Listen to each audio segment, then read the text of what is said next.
The alarm was already screaming when I reached my desk. I am Veltharis, Senior Archivist of the Conclave of 17 Worlds.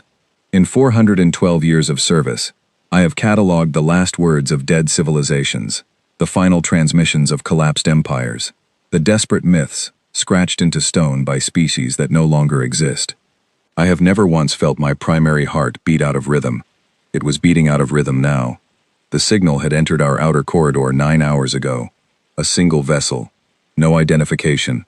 No response to any hail in any of our 42 known languages. The defense fleet had moved to intercept. The vessel had not attempted to evade. It simply continued inward at a calm, unhurried speed, broadcasting something on a looping frequency that had taken 4 linguists 6 hours to identify as music. Not a battle cry. Not a distress signal. Music. I sat down and pulled the file that Commander Yeva Sorn had forwarded with a message that read, "You are the only one who might know what this is. Find out. Now." The file contained biological sensor data captured from long range. The vessel was small. Crew of approximately 12. The biology read as follows: warm-blooded, endothermic, carbon-based, dependent on a single cardiovascular organ for primary circulation. No carapace. No regenerative plating. Skeletal structure composed of calcium. Outer tissue layer thin and largely unprotected. I read this 3 times. A single heart. No armor. Bones made of mineral deposits. By every biological standard the Conclave uses to assess species survival capacity, these creatures should not exist. A species built like that does not last through a planetary ice cycle, let alone develop interstellar travel. Whatever had produced them had either been very kind or very cruel, and from what I was reading, I suspected the latter. I opened the mythological archive. I had been in this archive 10,000 times. In 400 years of service, I had read every text recovered from every civilization the Conclave had ever encountered or absorbed, including the ones that no longer existed. Most archivists treat those files as historical curiosities. I treat them as warnings. The dead have things to say. You simply have to be willing to listen. I searched 3 terms: single cardiovascular organ, endothermic, calcium skeleton. 7 files returned. All of them from destroyed civilizations. All of them sealed under the category I myself had created 40 years ago, labeled as follows: pre-contact mythology, unverified, probable superstition. The first file was Dranathi in origin. The Dranathi were gone. Their sun had expanded and swallowed their world 3 centuries before I was born. But their texts survived, and the Conclave Archive held the best collection of Dranathi literature in the known galaxy. Most of it was poetry. One text was not. The Dranathi called them the Menvrak. The word translated imperfectly. The closest rendering in Conclave standard was the soft ones who do not know they should die. I read for 2 hours without moving. The Dranathi had encountered the Menvrak 460 years ago. The account was written by a Dranathi scholar who had survived the encounter and then spent the remaining 30 years of her life trying to explain what she had witnessed. The account began with biology and moved quickly into something that felt closer to theology, though not in any way that was comforting. The Menvrak, the scholar wrote, do not enter hibernation during periods of resource scarcity. They do not slow their metabolism. They do not ration their energy output or enter a reduced state to preserve core function. Instead, when deprived of resources, they enter a condition the scholar called frenzied pursuit, a state of accelerated aggression in which they chase down whatever they lack and take it. They do not flee predators. They follow predators home. They form emotional attachments to creatures outside their own species, including creatures that have previously attempted to consume them, and once those attachments form, they will pursue threats to those creatures across distances and timescales that the Dranathi scholar called, with visible distress, irrational to the point of pathology. They remember everything done to those they love. They do not forgive quickly, but when they do forgive, the scholar wrote, it is complete and sincere, and this may be the most terrifying thing about them, because a creature capable of that degree of genuine forgiveness has chosen it over alternatives. The alternatives, the scholar implied, were significant. I set down the file, searched the second.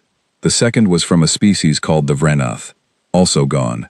Their extinction was documented, though the cause of it was listed as unknown, which in our archive usually means the records we have were all written before whatever happened. so there was no one left to record the end. The Vranath called the Menvrak by a different name, translated roughly, the ones who burn from the inside. Their account was shorter, less philosophical, more clinical. It read like a threat assessment written by someone who was frightened and trying very hard not to show it. Key observations. The Menvrak generate internal heat at levels incompatible with most known biological systems. They experience pain through a sensory network more extensive than any other cataloged species, which by biological logic should make them the most fragile species ever to develop sentience, since pain exists as a signal to prevent further damage, and a species that's sensitive to damage signals should be profoundly, comprehensively cautious. They are not cautious.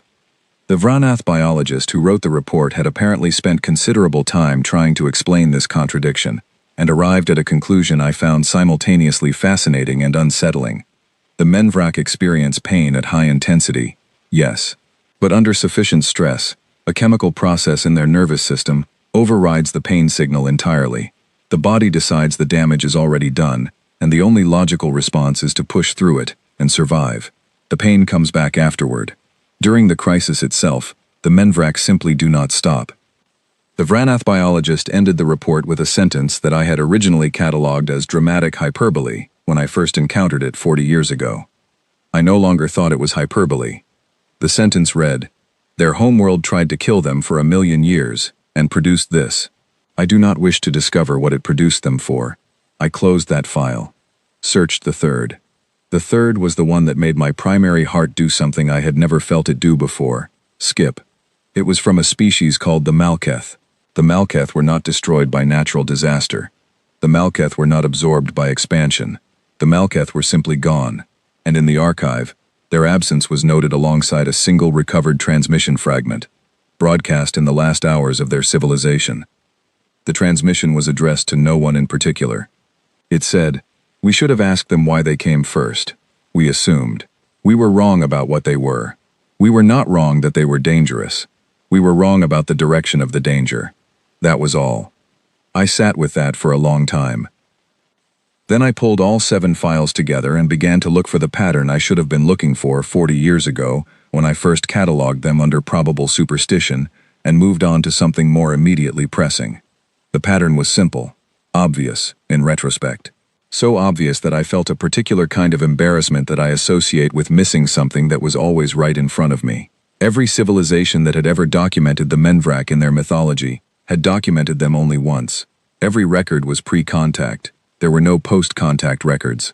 Not because the Menvrak had destroyed these civilizations, though in some cases that may have been true, but in most cases, the destruction had other documented causes.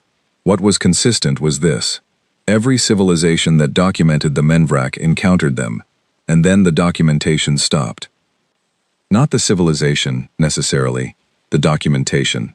As if the encounter had changed something so fundamental about what they were, that the old framework for recording the world no longer applied. As if meeting the Menvrak was a before and after line that could not be uncrossed. I looked at the signal still transmitting from the unidentified vessel on the edge of conclave space. The music continued on its loop. I had a linguist's partial translation on my desk. It was a love song. The creatures on that vessel were broadcasting a love song into the void, with no response, into the dark, for 9 hours. I filed the research report for Commander Yeva Sorn. I marked it urgent. I noted every data point I had found. I recommended extreme caution, not because these creatures appeared hostile, but because every civilization that had ever assumed it understood what they were, had subsequently stopped producing records. Then I tried to sleep. I have 4 redundant hearts. My biology is not capable of the human anxiety response. I do not have the chemical system for it. I have redundancy built into every organ, redundancy built into every function, redundancy built into the redundancy. My primary heart beat fast all night. By morning, the Council of 17 had convened. The vessel was still moving inward at its calm, unhurried pace. The music was still playing, and someone in the defense fleet had finally thought to ask an important question. Where had it come from? The answer came back in the form of a navigation trace, back-calculated from the vessel's trajectory, cross-referenced with known star charts, verified 3 times because the first 2 analysts who calculated it assumed they had made an error. The vessel had come from the far side of the dead zone, the region of space where the Dranathi had lived, before their sun expanded, where the Vranath had lived, where the Malketh had broadcast their final transmission.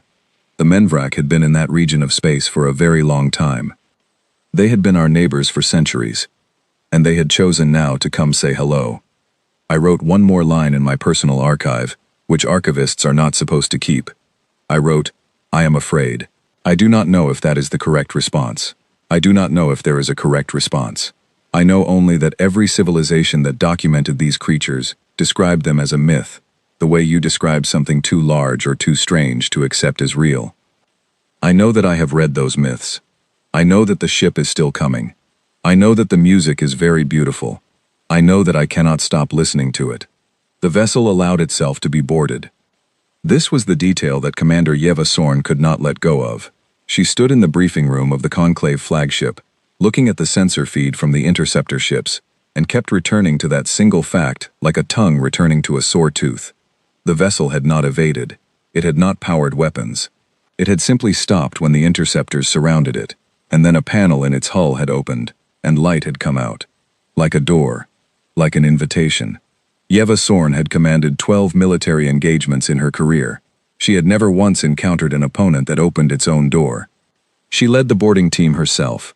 14 soldiers in full environmental containment, weapons at ready position, bioscanners active, translation units on standby. They crossed the breach corridor into the alien vessel expecting anything from a decontamination trap to an ambush. They got neither. What they got was noise. The interior of the vessel was loud in ways that had nothing to do with machinery. Two of the creatures, visible through an open interior doorway, were shouting at each other. Not in distress, not in aggression.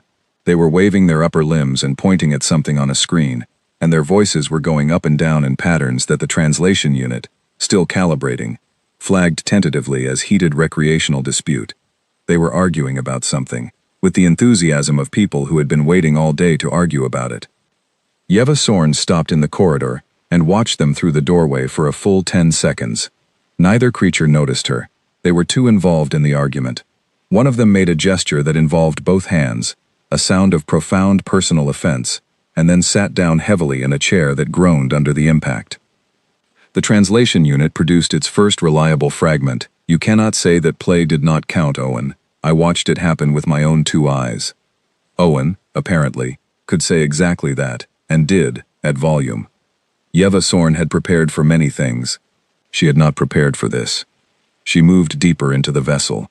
The layout was, to put it professionally, eccentric. Corridors ran at angles that suggested the original design plan had been modified multiple times by people who disagreed with each other. Cables ran along the walls in colors that served no functional coding purpose she could identify, and in several places those cables had labels attached to them, handwritten in the creature's own script, which the translation unit rendered as, "Do not unplug this one, seriously," and, "This one is fine to unplug but not while the navigation system is active," and, most memorably, "Nobody knows what this does. Leave it alone." The walls themselves were written on, not damage, not corrosion. The creatures had written on their own ship walls deliberately, with what appeared to be multiple different instruments and multiple different hands, declarations, small drawings. In one section, a list of names with dates.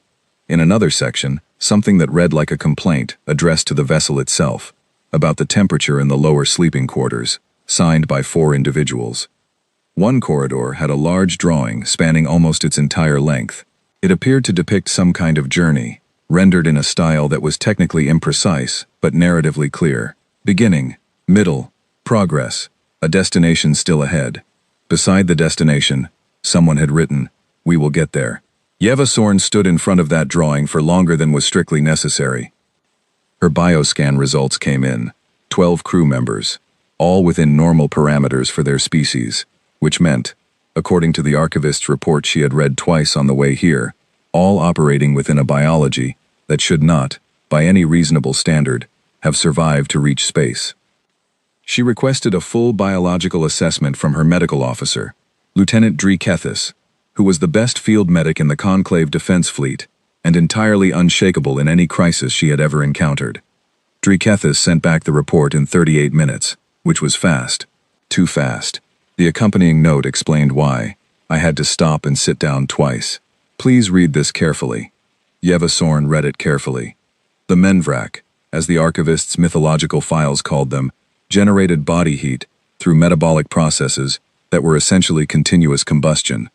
They were, at a biological level, always burning. The heat output was significant enough that in cold environments they could function as a heat source for other organisms, and several of the mythological accounts referenced other species sheltering near them for warmth.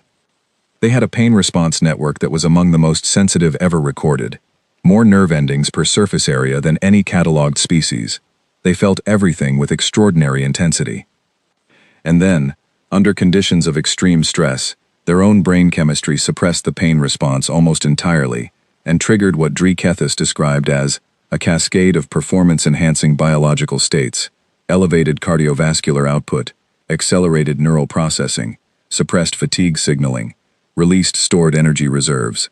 Their body, in a crisis, told the pain to wait and then ran faster. Drikethis had added a handwritten note at the bottom of the report, which she never did. She was precise and professional, and she typed everything. The handwritten note said, "Commander, I need you to understand that this biology did not develop in a comfortable environment. Whatever produced this was trying to produce something that survived, specifically, by refusing to stop. I do not know how to classify a species whose primary survival mechanism is being incapable of giving up.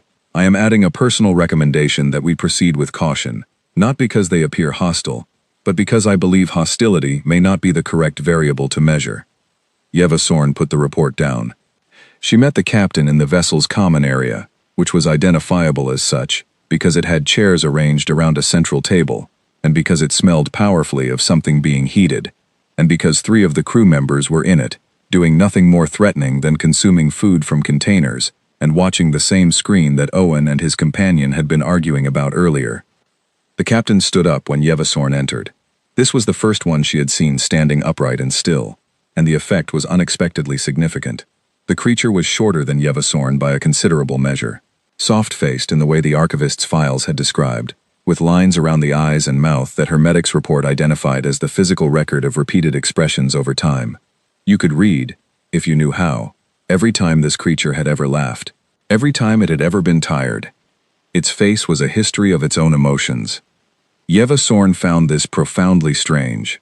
Her own species did not record themselves this way. They did not wear their past on their skin. The captain said something. The translation unit processed it for 2 seconds, and then produced, "I hope we haven't caused trouble by coming unannounced. We tried the standard hailing frequencies, but I wasn't sure if we had the right ones.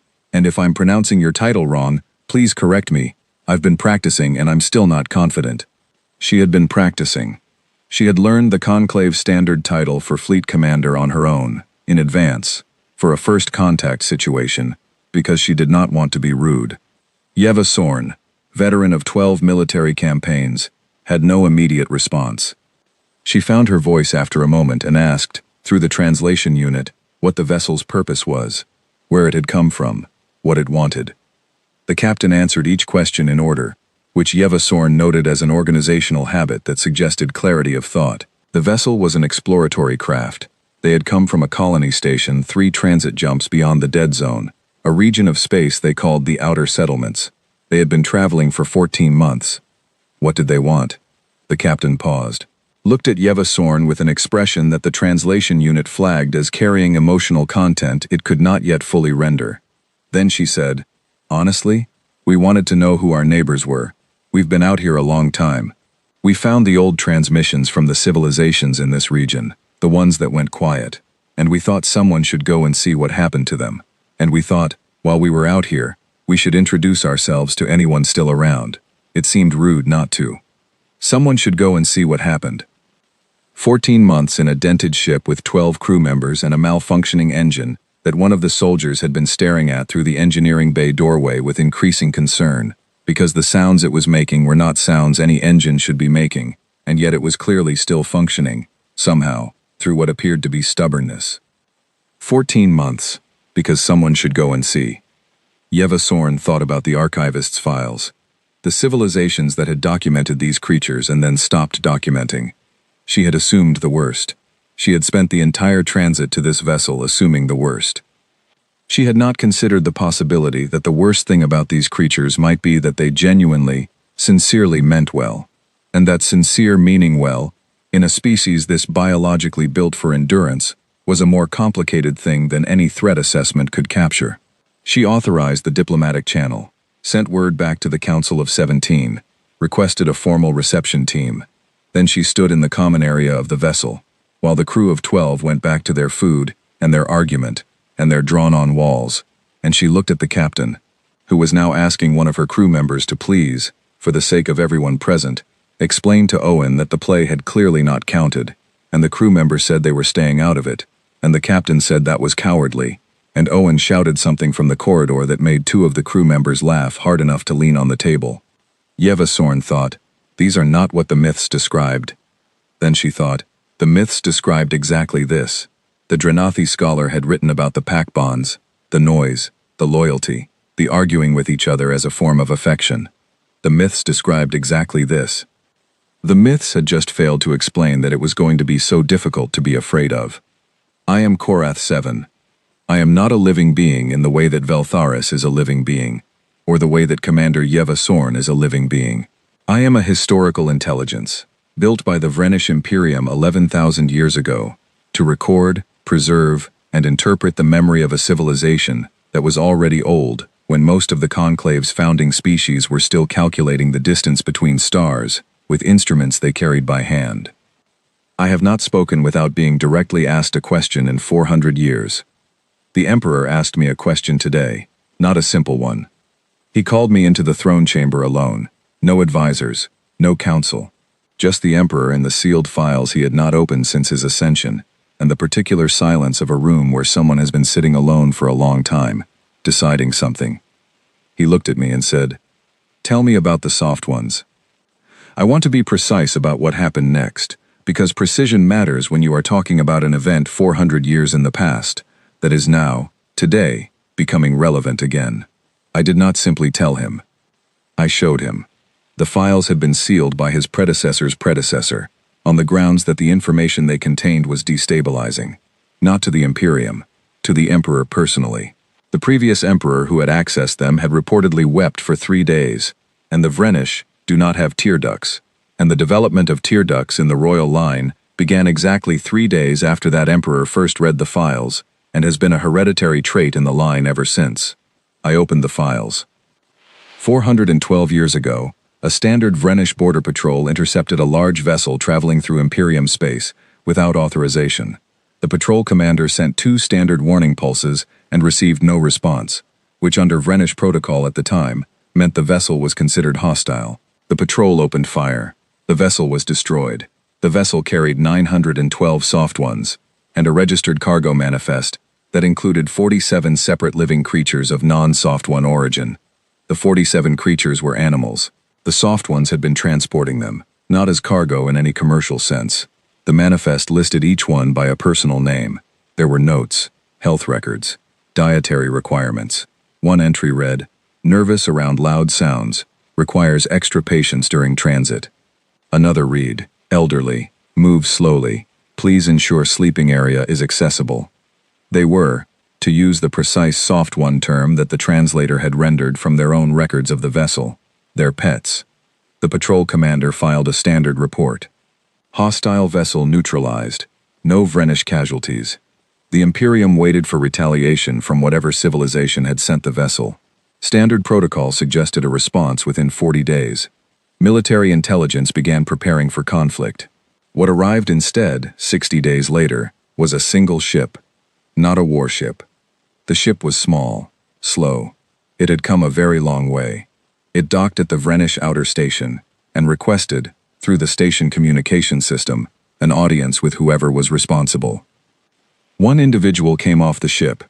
The files record this individual as male, middle-aged by soft one biological standards, and carrying no weapons. He carried instead a flat object that contained images. He was shown to the Emperor of the Vrenish Imperium. He sat down across from the most powerful being in the known galaxy. He placed the flat object on the table between them, and turned it so the emperor could see. 912 faces. Not presented as an accusation. Not presented as a demand. Simply presented. Here they are. Here is who they were. Names, ages, where they were going, what they were bringing with them. The man said, "Tell me why." Not, "How dare you?" Not, "Prepare for consequences." Not, "We are coming for you." Tell me why. The emperor of the Vrenish Imperium, who had ordered the cessation of 42 civilizations that had grown inconvenient or dangerous, sat across from this soft, warm, unarmored creature, and looked at 912 faces, and did not have an answer. The man waited. He waited for 4 hours. The emperor still did not have an answer. What the emperor had, by the end of those 4 hours, was tear ducts, functional ones. The first in Vrenish history. His body had, in real time, in response to something it was experiencing for the first time, developed the biological infrastructure for grief. I find this detail important. I find it important because it suggests that grief, as a biological response, was always available to the Vrenish. It simply required the correct catalyst. And the correct catalyst, it turns out, was a single soft-bodied creature sitting quietly across a table, not asking for war, asking only for a reason. When the emperor could finally speak, he said, "We did not know the vessel was a colony ship. Our protocols did not distinguish." The man said, "Now they will need to." That was the entirety of his negotiating position. Not reparations, not territorial concessions, not a military alliance or a trade agreement structured to extract economic value from guilt. Just, now they will need to. Your protocols will change. The treaty that followed was technically simple and practically transformative. The Vrenish Imperium formally acknowledged the incident, issued what became the first diplomatic apology in Vrenish history, agreed to a review of border patrol protocols, and, almost as an afterthought, agreed to receive a small team of Soft One representatives who wanted, they said, to learn about the Imperium, because they were curious, because they found the Vrenish fascinating. They found the Vrenish fascinating. The emperor shared this with his council, who were unanimous in their view that this was either an extraordinary manipulation or the single most disarming thing any species had ever done, and the council was divided almost equally on which. The representatives arrived 3 months later, 6 of them. They brought gifts, which is apparently a Soft One custom when meeting someone new. The gifts were impractical and thoughtful. One was a container of something they described as the best thing we have ever produced, and which the Vrenish court chemist identified as a processed bean extract they called coffee. The court records note that the emperor tried the coffee. The court records note that the emperor asked for more coffee. The court records note that within 2 years, the Vrenish Imperium had established 3 separate supply arrangements for coffee, and that the senior council's morning sessions had changed in character from formal and austere to, and I am quoting the court historian here, considerably more energetic. I tell the emperor all of this.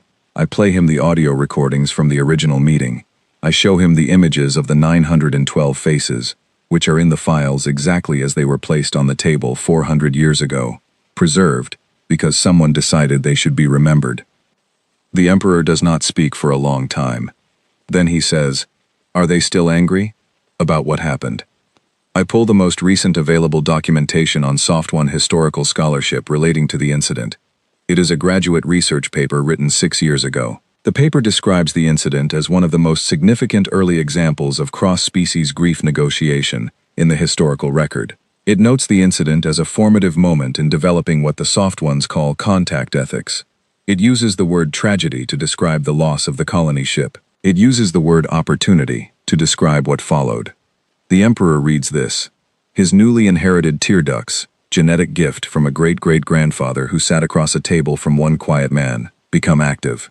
He says, "They forgave us. I consider this."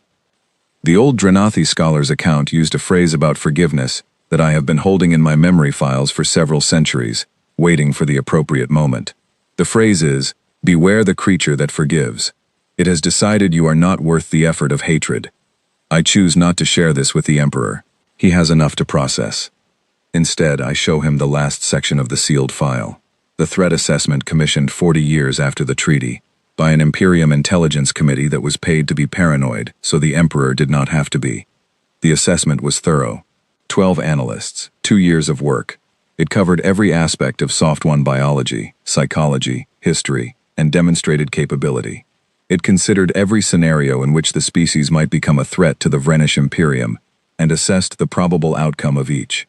The conclusion was not classified.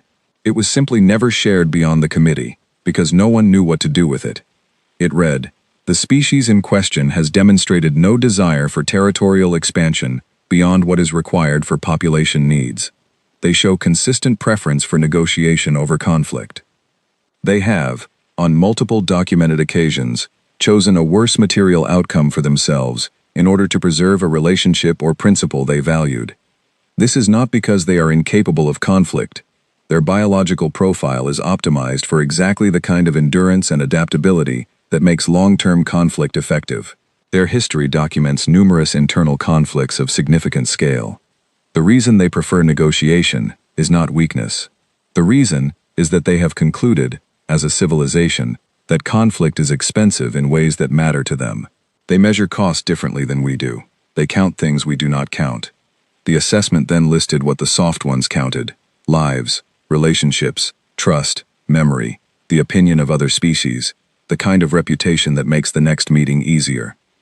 Then came the line that the committee apparently debated for 3 weeks before including.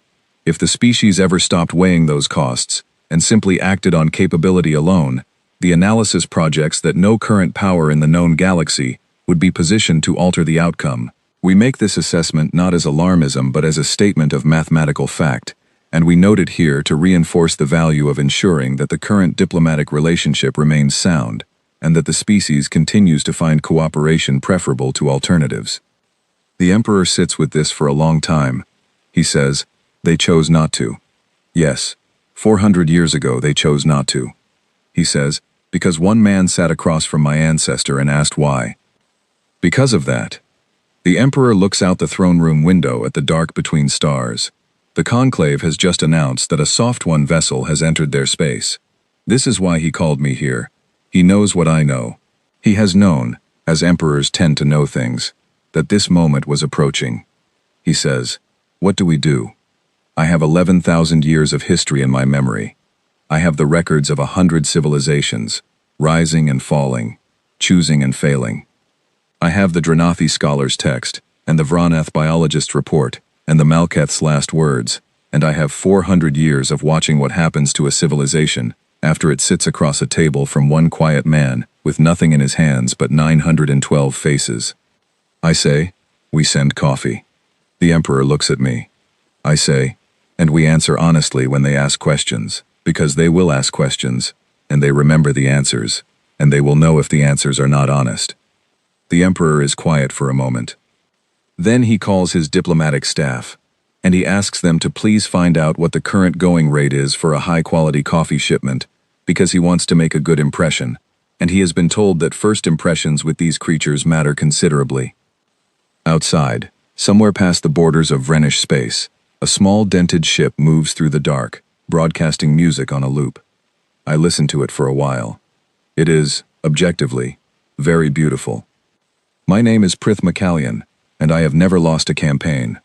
I want that on record, because what follows is going to read like the account of someone who made mistakes, and I did not make mistakes.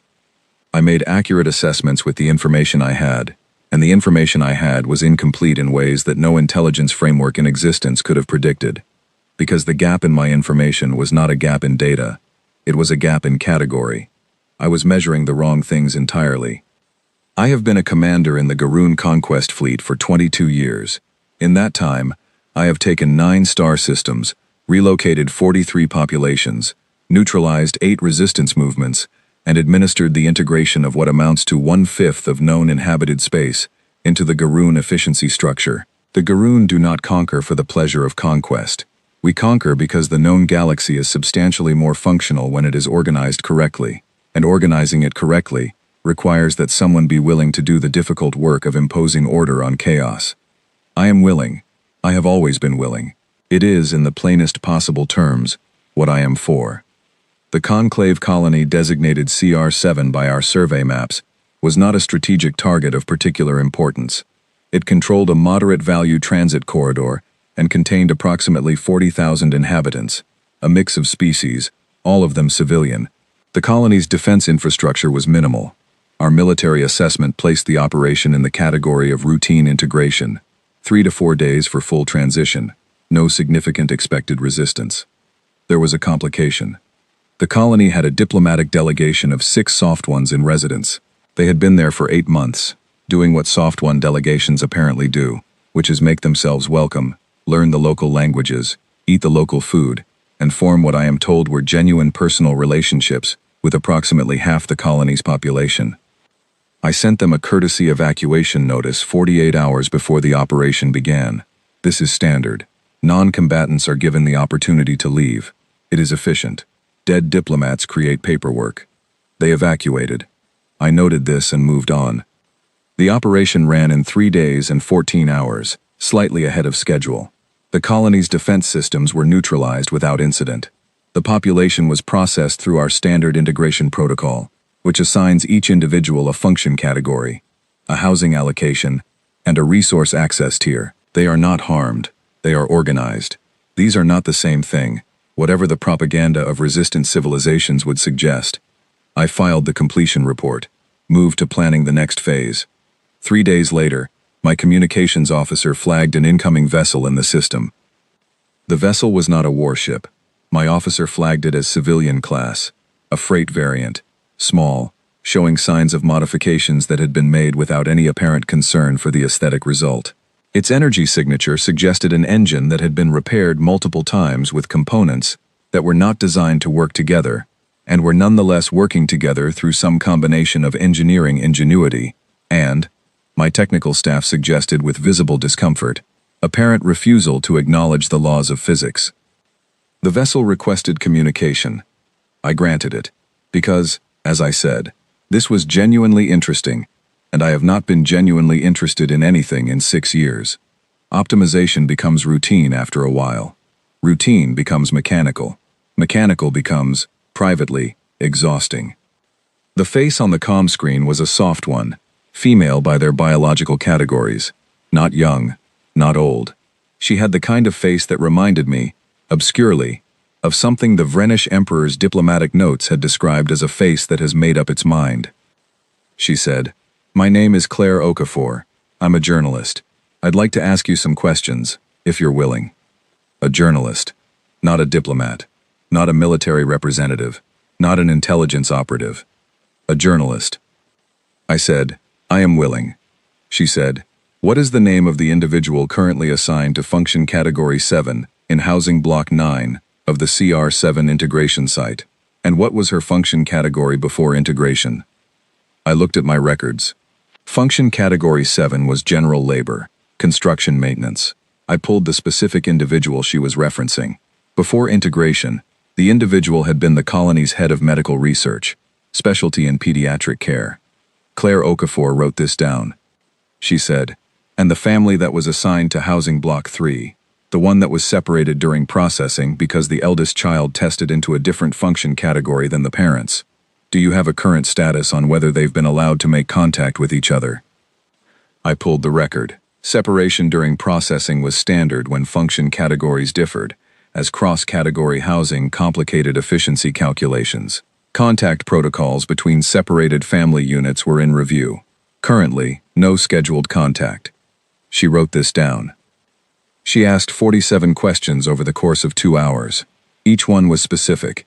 Each one had a name attached to it, or a relationship, or a circumstance. She did not raise her voice at any point. She did not issue demands. She did not threaten anything. She simply asked questions, listened to the answers, and wrote things down. At the end of 2 hours, she thanked me for my time. I said, because I was still trying to understand what I was dealing with. "What are you going to do with this information?" She looked at me with an expression that I could not fully interpret, and that I have spent considerable time since then trying to interpret correctly. She said, "My job." Then the comm screen went dark. I sat with that for a while. I will not pretend I was comfortable. I have faced armed resistance movements, and did not feel what I felt after that 2-hour conversation with an unarmed journalist in a dented freight hauler. But I am a commander. Discomfort is data. I filed it appropriately and proceeded. 2 days after Claire Okafor left the system, the Soft One diplomatic channel opened. The channel had been dormant since the 6-person delegation evacuated. I had not expected to hear from it for some time, if ever. Diplomatic channels from small delegations representing civilizations outside the Garoon sphere rarely produce significant communication. They observe, they object, they go back to their own space. They write reports. The reports go into databases. The databases inform future assessments. It is all very orderly. What came through the channel was not a report. It was a statement, read by a calm voice in Garoon Standard, which told me immediately that they had taken the time to learn the language, which was itself a specific kind of message. The statement said, "We have reviewed the situation at CR7. We are sending a humanitarian response team to assist the affected population. We would like to open formal discussions about the current status of the colony and the conditions of its inhabitants. We are prepared to send a negotiating team at a time of your choosing." A pause of 3 seconds. "Then, we are also, as a courtesy, informing you that several vessels are currently in transit toward this system. This is not a threat. We prefer transparency, because we have found it prevents misunderstanding. We would welcome the chance to talk before they arrive." I asked my intelligence officer how many vessels. She said, "We're tracking 47 so far. More are dropping out of transit every few hours." 47. I asked what class. She pulled the sensor data and looked at it for longer than was comfortable. Then she looked at me with an expression that, on her species, indicated something between professional concern and personal alarm that she was working very hard to keep professional. She said, "Commander, they're not warships." Not warships. They were freight haulers, mining vessels, a colony transport 3 times the size of any military ship we had in the system, refitted with what our weapons analysts identified as significant armament packages that had been installed recently, quickly, and with impressive competence. A vessel that had been carrying ore 6 months ago was now carrying something considerably more persuasive. They had taken what they had and made it into what they needed. In the time it took us to complete a single routine integration operation, they had converted a civilian fleet into something else entirely. My technical analyst said, "The refits are good, Commander. Really good. They did this fast."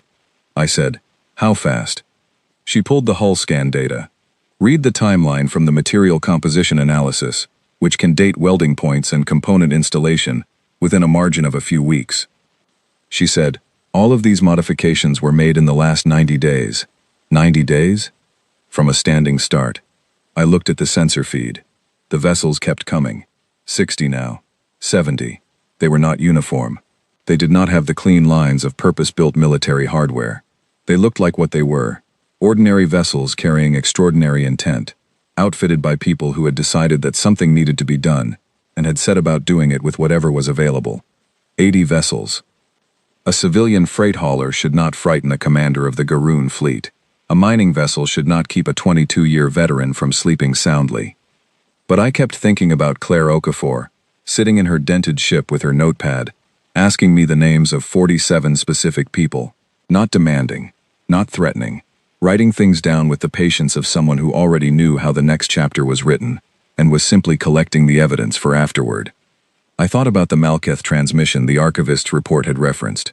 We were wrong about the direction of the danger. 103 vessels now. I opened the diplomatic channel. I said, "I will meet with your negotiating team." The response came back in under a minute, which told me they had been ready. The response said, "We will send Claire Okafor." I understood at that moment that this had always been a negotiation. From the first moment that freight hauler had appeared in my system, it had always been a conversation, and I had been so focused on the vessels I could count that I had not noticed the conversation happening around them. Claire Okafor arrived the following day on the same dented ship, which I was beginning to suspect was in better condition than it appeared. She brought with her a delegation of 4, and she brought with her the 47 pages of notes from our previous conversation, neatly organized. She sat across from me, put the notes on the table, put beside the notes a second document, which was a list of names, every individual in CR7, their status before integration, their status after. She said, "We'd like to talk about getting these people home. Not, we demand, not in exchange for, not, or else. We'd like to talk." The vessels were still arriving. 140 now, by the latest count. My weapons officer had updated the threat assessment 3 times in the last 6 hours, each time with a face that suggested the numbers were not improving from our perspective. I looked at Claire Okafor's list. Every name, every separated family, every reclassified individual, 40,000 people, each one of them a data point in her notes, and a specific human reality she had made the effort to understand. I said, "What do you want in exchange?" She said, "I already told you, we want them home." I said, "There must be more. Territory, resources, a non-aggression framework, a trade arrangement." She said, "Those are all things we can talk about afterward, if you want to. But first we want them home." That's the whole point of being here. I sat with that. Outside the viewport, the vessels continued to arrive. My primary heart is not beating out of rhythm today. That is worth noting, because it is the first time in 19 months that it has been steady. I am Veltharis, Senior Archivist of the Conclave of 17 Worlds, and I have spent the last year and a half watching the known galaxy reconfigure itself around a species I once catalogued under probable superstition, and I am now trying to write the definitive archive entry that replaces that classification, and I keep starting over. Not because I lack information, I have more information than I have ever had about any subject in 412 years of archival work. I have Commander Yeva Sorn's field reports. I have the Vrenish Emperor's personal correspondence, which he shared freely, because he said the archive should have the full picture. I have Claire Okafor's published accounts from the CR7 engagement, which were read across more star systems than any single document I have catalogued in my career. I have the Garoon Integration Council's internal memos, which they provided as part of the post-conflict transparency agreement, and which make for extraordinary reading. I have interviews, I have sensor records, I have the music, which I have listened to more times than I will record in any official document. What I do not have is the right word for what I witnessed. The conflict with the Garoon lasted 19 months. I use the word conflict carefully, because war implies sustained engagement, and what happened with the Garoon was not primarily an engagement of weapons. It was an engagement of comprehension. The soft ones arrived at CR7 with a fleet of converted vessels, and the firm intention of having a conversation, and they maintained that intention through 112 days of diplomatic exchange, during which the Garoon attempted 4 separate times to change the subject to territorial arrangements, and the soft ones changed it back each time, to the 40,000 people in CR7, and what they needed. The Garoon efficiency structure was not built to handle an opponent that would not accept a different subject. Efficiency requires a shared framework. When one party in an exchange refuses to operate within your framework and insists instead on their own, and then simply waits with patient consistency until you engage with their framework, the process breaks down in ways that Garoon administrative training had no preparation for. Prith McCallion, in his personal log, which he also shared as part of the transparency agreement, described this period as experiencing a kind of strategic vertigo. He had spent 22 years operating in a world that responded to force with either submission or resistance, and both of those were workable. A negotiator who would not submit and would not resist, but simply continued to return to the same point with the same patience, was something his training had not produced a category for. He wrote, "She sat across from me for 11 days of formal sessions, and on the 11th day she brought coffee, which she said the Vrenish Emperor had recommended as a gesture of good faith, and she poured 2 cups and pushed one across the table to me and said, and I am quoting because I wrote it down immediately, 'I think we've both been at this long enough that we could probably use it.' I drank the coffee. I do not have a sophisticated enough palate to have an opinion about coffee, but I drank it, and somehow after that the session went differently. The sessions continued. The fleet remained. The soft ones did not fire. The Garoon did not advance. And somewhere in that suspended space, a negotiation happened that produced an agreement nobody in the Conclave's Diplomatic Analysis Division had projected as a likely outcome. The 40,000 inhabitants of CR7 went home. Not in stages, not as a gradual administrative process, in a single coordinated movement that the Soft One humanitarian team organized over 3 weeks, with a logistics efficiency that my colleague in the Economics Archive has spent several months analyzing with an expression of professional admiration he keeps having to moderate because he worries it looks unprofessional. The separated families were reconnected first. This was Claire Okafor's specific requirement. presented on the first day of formal sessions and never withdrawn. She had the list. She had the names. She knew which families had been separated in the processing stage, and which children had been assigned to categories that moved them away from their parents. These individuals were the first ones home, in the first transports, before any other element of the agreement was finalized.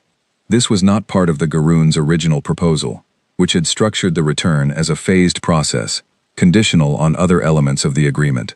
Claire Okafor had sat across the table from the Garoon chief negotiator, whose name was Set Eric, and who had been described to me by everyone who encountered her as a formidably competent official, and had said, "The families go first. Before the phased process. Before the conditions.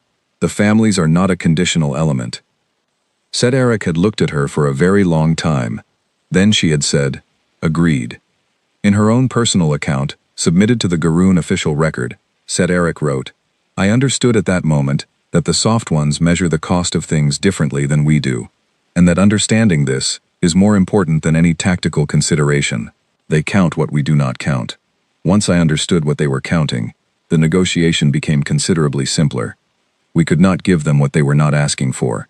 We could give them what they were asking for. The Garoon Efficiency Council accepted the final terms. The terms were not punishing. There were no reparations in the economic sense. There were no territorial losses. There was an agreement about CR7, its restoration, and its future status. There was a framework document about future contact protocols. There was a clause, which was Claire Okafor's, that required any future Garoon integration operation to include a formal documentation process with independent observers, and that named this process after the 47 individuals she had identified by name in her notes during that first conversation with Preth McCallion. He had given her those names. He had not known what she was going to do with them. She made them into a protocol. I want to pause here because what I am about to describe is the part of the archive entry I keep writing and deleting and writing again. After the agreement was signed, after the population of CR7 was home, after the fleet of converted vessels began the slow process of returning to wherever converted vessels returned to, something happened that the Garoon Integration Council described in their internal memo as unprecedented, the Diplomatic Analysis Division described as anomalous, and that Yeva Sorn, who has seen more than most, described to me privately as the thing she keeps thinking about. The soft ones stayed. Not the fleet, not the military presence. That departed as agreed. But a small group of Soft One engineers, 6 individuals, requested permission to remain in the region. They said they had noticed, during the time they spent in the system, some structural issues with the colony's water reclamation infrastructure that had apparently predated the Garoon integration by several years. They said they had some ideas about how to address those issues, if that would be useful, and they did not want to impose, but they were going to be in the area for a while anyway, and it seemed like a waste not to mention it. The Garoon Integration Council discussed this offer. Set Eric's recommendation, filed with the council, read, "Let them fix the water reclamation system." The council approved. The 6 engineers spent 8 months. They fixed the water reclamation system and also, apparently without being asked, identified 3 other infrastructure concerns and addressed those as well. They ate with the colony inhabitants. They learned the names of everyone in the districts where they were working. One of them, a young man named Oliver Barker, learned enough of the primary local language to conduct basic conversations and used this skill primarily to tell terrible jokes that the local children found hilarious and that several local adults also found hilarious but were too dignified to admit. Oliver Barker's terrible jokes were mentioned in 4 separate independent accounts submitted to my archive. The Garoon observer assigned to monitor the engineering team filed a report at the end of the 8 months that contained a section the observer had apparently struggled to categorize. The section was filed under cultural observations, which is where Garoon reports put things that do not fit existing analytical frameworks.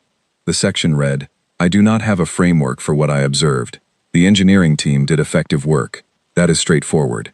What I cannot categorize is the manner in which they did it. They treated every interaction as though it mattered separately from the work. They celebrated the completion of each phase with the colony inhabitants. They remembered details about individuals and referenced them in subsequent conversations. When one of the local children was unwell, the engineer Oliver Barker postponed a scheduled work session to sit with the family for 2 hours. He postponed scheduled work to sit with a family.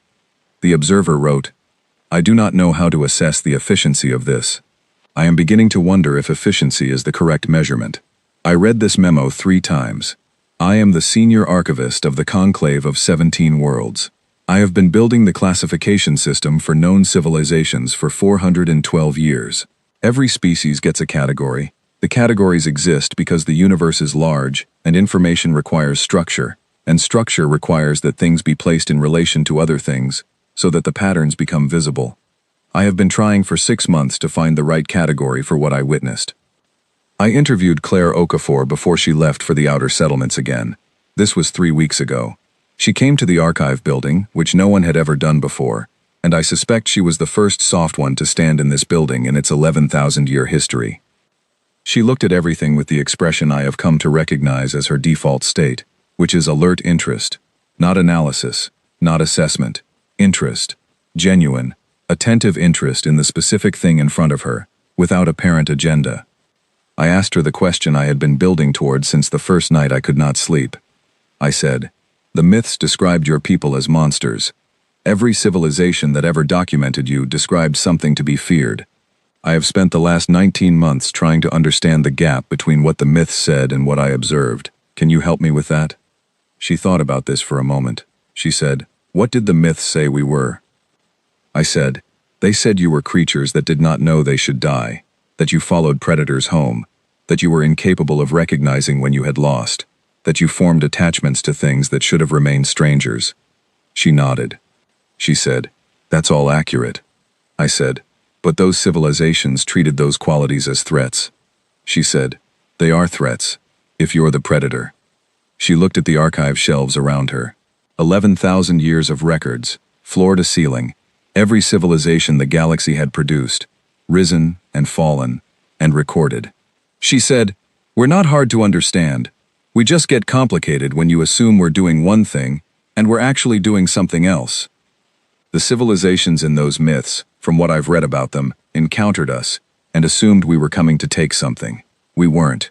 We were coming to see what was there. They built a response to a threat that didn't exist, and that response created a conflict that did exist. And then they recorded it as evidence of how dangerous we are. She paused. "We are dangerous. I'm not arguing with that. But the danger isn't the direction they thought." I said, "What is the direction?" She was quiet for a moment. She said, "We're dangerous to the assumption that things have to be the way they are. We show up somewhere, and we see something that could be better, and we just start making it better. We don't ask permission to care about things. We don't ask whether caring is strategically wise. We just do it, and that is genuinely disruptive to systems that are built on people not caring." She picked up a translation unit from my desk and turned it over in her hands, curious, examining it. She said, "The Garoon were building something efficient. We weren't fighting the efficiency. We were insisting that the 40,000 people in CR7 mattered individually, not collectively. That's not a military position. That's just what we think. And a system built on collective optimization does not know what to do with someone who will not stop naming individual people." She put the translation unit down. She said, "Is that helpful for the archive?" I told her it was. I told her it was, in fact, the most useful thing anyone had said to me in 19 months of trying to understand what I was cataloging. She said, "Good. I'm glad." Then she asked if she could take a photograph of the archive. She wanted to remember it. She took the photograph and she left, and I sat in the archive, and I started writing the new entry. I wrote it 6 times. I deleted it 6 times. The categories I have available are insufficient. Nothing in 11,000 years of conclave taxonomy covers what I am trying to describe. In the end, I built a new category. I have the authority to do this. I have never done it before. The category is named Species that Decided What Kind of Monster to Be. The entry under that category is long. It covers the biology, which should not work and does. The psychology, which should be contradictory and is not. The history of encounters with other civilizations, the ones that survived and the ones that stopped producing records, and the pattern that runs through all of them, which is not a pattern of conquest or destruction, but a pattern of contact, of showing up, of insisting that the things you found mattered. The entry covers CR7.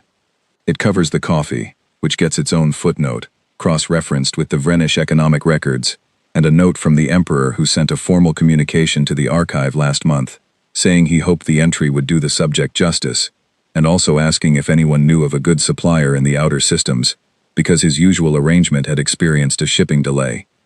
The entry covers Claire Okafor's 47 names, which are all in the archive now, every one of them, as they should be. At the end of the entry I have written something that is not standard archival practice. Archivists do not write personal notes in official entries. I wrote one anyway. It says, "I have 4 redundant hearts. I have never in 412 years been afraid of dying. I have been afraid of many things in the last 19 months, not of these creatures.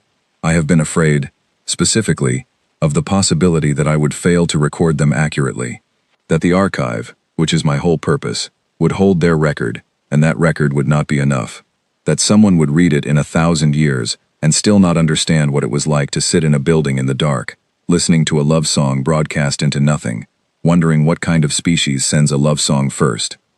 I know the answer now. The kind that means it. The kind that has always meant it. The kind that sat across a table from the most powerful being in the known galaxy, with nothing in their hands, and waited 4 hours in the quiet. The myths were right about everything. Every fact they recorded was accurate.